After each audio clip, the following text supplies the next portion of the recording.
अस्सलामुअलैकुम स्टूडेंट्स, कैसे हैं आप सब। आई होप आप सब ठीक ठाक होंगे, अल्लाह का शुक्र होगा। कैसी जा रही है आप लोगों की ईटा टेस्ट की प्रिपरेशन। मैंने जैसा कि आपसे रोज़ शेयर करती हूँ कि मैंने खुद ईटा के टेस्ट के लिए तैयारी स्टार्ट की हुई है। मैंने क्लास 6 की बुक्स से इन दिनों जो है मैथमेटिक्स की जो है क्लास 6 की बुक मैंने स्टार्ट की हुई है। कल भी उसके कुछ टॉपिक्स आपसे शेयर किए थे, मोस्ट इम्पॉर्टेंट टॉपिक्स जो अक्सर ईटा के एमसीक्यूज़ में रिपीट होते हैं। तो आज भी मैंने क्लास 6 की बुक से एक टॉपिक उठाया है, इंटीजर्स। उससे रिलेटेड मोस्ट इम्पॉर्टेंट की पॉइंट्स और एज अ मतलब एमसीक्यूज जो ईटा में आ सकते हैं, मैंने अपने पास नोट डाउन किए। मैं खुद साथ साथ शॉर्ट नोट्स बना रही हूँ ना, क्योंकि इस तरह से शॉर्ट नोट्स बनाने का फ़ायदा ये होता है कि लास्ट पे जब हम लोग टेस्ट देने से कुछ दिन पहले रिवीजन के लिए आसानी हो जाती है ना। जब हम लोग रिवाइज करने बैठते हैं तो पूरी पूरी बुक्स फिर दोबारा से नहीं देखनी पड़ती। हम लोग हमारे पास जो शॉर्ट नोट्स बने होते हैं हम उसी को एक बार गो थ्रू कर लेते हैं। और दूसरी बात कि जो चीज़ हम लोग खुद कलम से लिखते हैं ना, वो हमारे जहन में अच्छे से बैठ जाती है, हमें याद करने में आसानी होती है। मैं तो यही ट्रिक यूज़ करती हूँ, जो चीज़ याद करती हूँ उसको साथ अपने पास शॉर्ट नोट्स बनाती जाती हूँ ताकि मुझे अच्छे से प्रिपेयर हो जाए। तो आज मैंने जो टॉपिक खुद भी प्रिपेयर किया और आपसे शेयर करने लगी हूँ वो है हमारे पास इंटीजर्स। इंटीजर्स आपको पता है कि जो नंबर लाइन पे हम लोग शो करते हैं इस तरह से, सेंटर में ज़ीरो होता है, ये +1 +2 +3 अप टू +1 -1 -2 -3, ये सारे हमारे पास क्या हैं, इंटीजर्स। इंटीजर्स की दो टाइप होती हैं, positive integers and negative integers. Zero ना ही पॉजिटिव में आता है ना ही नेगेटिव में आता है।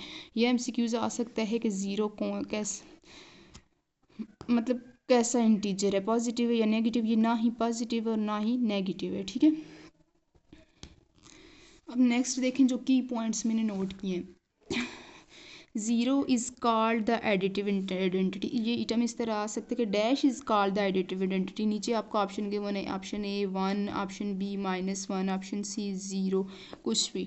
तो ये जो ज़ीरो हमारे पास होती है वो एडिटिव आइडेंटिटी होती है। कैसे? क्योंकि ये ज़ीरो को किसी भी इंटीजर में हम लोग ऐड करेंगे तो दोबारा हमारे पास वही इंटीजर आता है। देखिए यहाँ पे 0 + 7 किया तो हमारे पास दोबारा वही इंटीजर आ गया 7।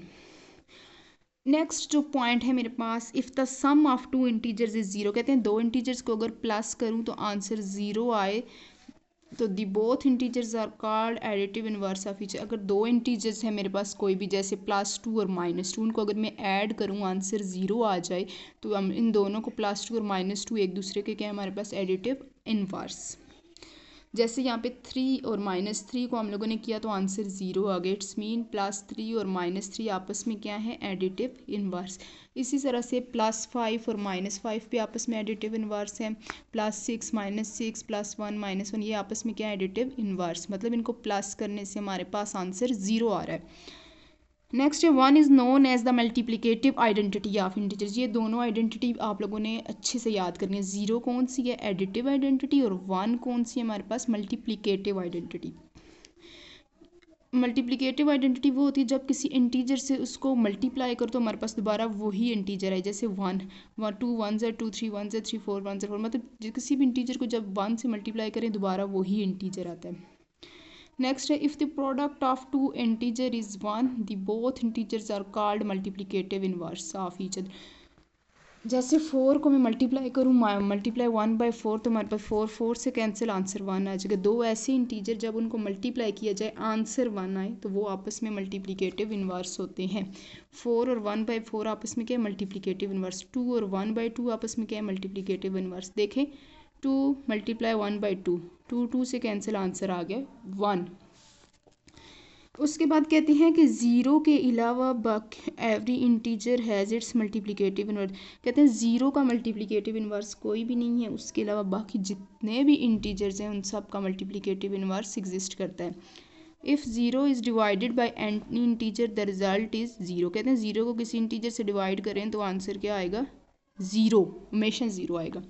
ये कुछ की पॉइंट्स हैं, ये आप लोगों ने मेमोराइज़ कर लेने हैं कि जब प्लस को प्लस से मल्टीप्लाई करें प्लस आता है, माइनस को माइनस से मल्टीप्लाई करें प्लस आता है, माइनस को प्लस से मल्टीप्लाई करो माइनस आता है, और प्लस माइनस माइनस। मैं स्टूडेंट्स को अक्सर मतलब हिंट देती हूँ कि इस तरह से याद किया करें कि दो सिमिलर सिंबल आपस में मल्टीप्लाई हो रहे हैं तो मतलब प्लस आएगा, चाहे वो प्लस प्लस हो या माइनस माइनस, जो डिफरेंट आ जाए तो तब माइनस आएगा। ये आपको कोई शॉर्ट क्वेश्चन अक्सर MCQs में आते हैं ना, वहाँ पे आपको ये बहुत हेल्पफुल होगी। इसको आप लोगों ने मेमोराइज़ करना है। मैं जो है बहुत बेसिक से लेके जा रही हूँ ना, मतलब कि हर स्टूडेंट्स तो अब मैथ्स का नहीं होता, कुछ लोगों ने उर्दू के होते हैं, इंग्लिश के, तो MCQs तो ईटा में सब आएंगे। मैथ्स के 25% है, तो आगे जो लोग बिल्कुल बेसिक से स्टार्ट कर रहे हैं तैयारी, उनकी हेल्प हो सके। उसके बाद laws of integer under multiplication. First है कम्यूटेटिव लॉ। कम्यूटेटिव लॉ है A × B = B × इसमें हमेशा 2 इंटीजर होंगे, ठीक है। कम्यूटेटिव में हमेशा 2 होते हैं और एसोसिएटिव में 3 आ जाते हैं। ये आपने याद कर लेने हैं। Distributive law of integers over addition, distributive law of integers over subtraction. Difference दोनों में क्या है, यहाँ पे एडिशन में प्लस आ जाएगा, यहाँ पे माइनस आ जाएगा, ठीक है। ये भी आप लोगों ने मेमोराइज कर लेनी है। उसके बाद ब्रैकेट्स हैं। ब्रैकेट्स की कितनी टाइप्स होती हैं? 4। फर्स्ट है बार या वेनिकुलम ब्रैकेट्स कहते हैं, इसको हम पैरेंथेसिस भी कहते हैं, राउंड ब्रैकेट्स भी कहते हैं और ये कर्व्ड ब्रैकेट्स भी कहते हैं। ये हमारे पास ब्रेसेस और करली ब्रैकेट्स कहलाती हैं। ये हमारे पास बॉक्स ब्रैकेट्स भी कहते हैं और स्क्वायर ब्रैकेट्स भी कहते हैं। ये जिस पैटर्न से लिखी हुई हैं इसी पैटर्न से हम लोग इनको सॉल्व भी करते हैं। सबसे पहले बार, फिर पैरेंथेसिस को सॉल्व करते हैं, देन ब्रेसेस को, एंड देन बॉक्स ब्रैकेट्स को हम लोग सॉल्व करते हैं। ये थी कुछ इन्फॉर्मेशन इंटीजर्स से रिलेटेड। आई होप आपके जो पॉइंट्स में लेके आई हूँ आपको बहुत हेल्प देंगे। तो इनको आप लोगों ने मस्ट प्रिपेयर करना और अपने पास नोट कर लें।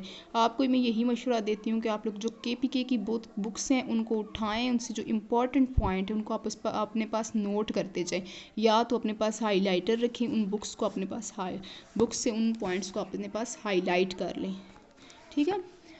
तो best of luck for your preparation. Thank you so much. अगर वीडियो पसंद आई हो तो प्लीज़ वीडियो को लाइक और चैनल को सब्सक्राइब ज़रूर कीजिएगा और मेरे साथ ईटा की तैयारी करें।